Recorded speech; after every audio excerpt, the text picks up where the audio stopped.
Good morning, everyone. We're continuing here in NIDCHEI YISRAEL by the Horowitz, and he gives himself a small introduction to the Sefer, and he writes, Al Shem HaKosav, why did I call this Sefer NIDCHEI YISRAEL? What exactly does that mean?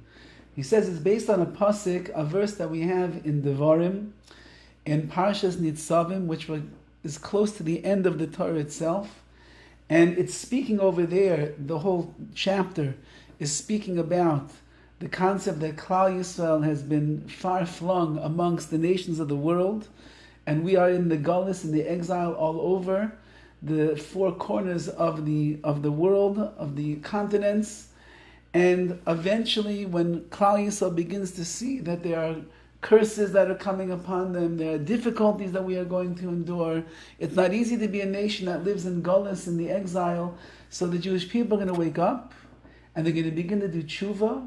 And from the tshuva that Klal Yisrael does, eventually the geula, the redemption, is going to come. And the pasuk says, Im yeh nidachacha b'ksei hashamayim. And the pasuk is saying over here that if you're dispersed, nidchei means your dispersed ones will be at the ends of heaven. Misham yikabetzcha Hashem Elokecha. From there, HaKadosh Baruch is going to gather them. Umisham yikachecha, and from there Hashem is going to take them and bring them back. Which means that no matter how far Klal Yisrael is going to be, no matter where they're going to travel in this long Galus, which already is 2,000 years since the Beis HaMikdash was destroyed, no matter how much pressure there's going to be from the nations that are around us and the like, HaKadosh Baruch Hu makes the haftach, he makes a promise to Klal Yisrael. And that is that as long as you will be Mesim Lev, you will put your heart to understand that Hashem wants us back. Hashem doesn't want us to be engulfed in the flames of the culture and the society that we are a part of. HaKadosh Baruch Hu wants us to remain firm and strong and proud to be a Jew and cling to the ways of Torah and of mitzvahs.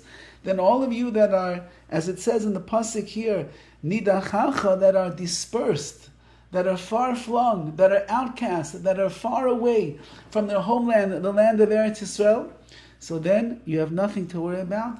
The Ribbono Shel Olam promises that He will gather you in, and He will take you, He will bring you back home.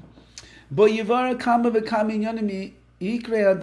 the Horowitz, I'm coming here to explain many of the basic and main foundations of our religion, that are incumbent upon every person,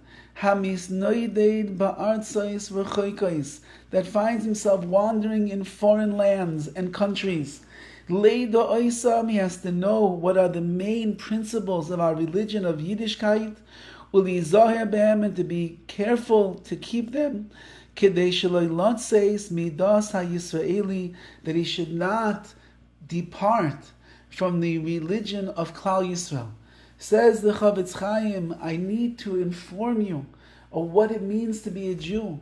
You might end up in America, you might end up in Los Angeles, you might end up in somewhere in New York, you might end up in France, you might end up in Italy, you might end up in South Africa, you might end up in South America. You could end up so far away from the homeland of Eretz Yisrael, of what it means to be a Yid. Now remember, the Horowitz is talking in his time, where the people were living the shtetl life in Europe. It was safe. It was protected. It was insulated.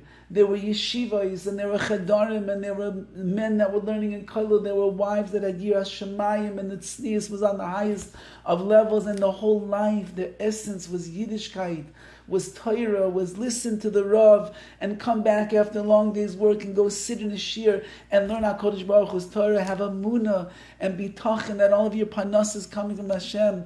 If you couldn't get a good shochet, you wouldn't eat meat. You would never even think and dream of being mechalel, of desecrating the Shabbos. This was the way of the world, and it was done with ava, with love, and with a simcha to be a Jew. Says the Horowitz, but you're going to end up far away. I don't want you to forget what it means to be a Jew. I'm also going to explain many of the halachas, the laws of Orach Chaim, the laws of daily living, the laws of Yardea, which will emphasize kashrus, and the like, shenachutz l'kol ish, that are so important to every single person, hamizgoyre sham ladasei sam, that is living far away, so he should know them, and he'll be able to live his life as a full-fledged religious Jew. Gam yevoyer bekame prakim goydos cham mekami mitzvos haTorah. I'm also going to explain many chapters about the great reward that you will receive for fulfilling the mitzvahs of the Torah, and the opposite, the tremendous punishments that a person will receive, chas v'shalom, God forbid, if he tramples and desecrates the Torah. And therefore, says the Chofetz Chaim, it is fitting for anyone who identifies himself as a ben Torah, he sees himself as being truly a Torah observant person.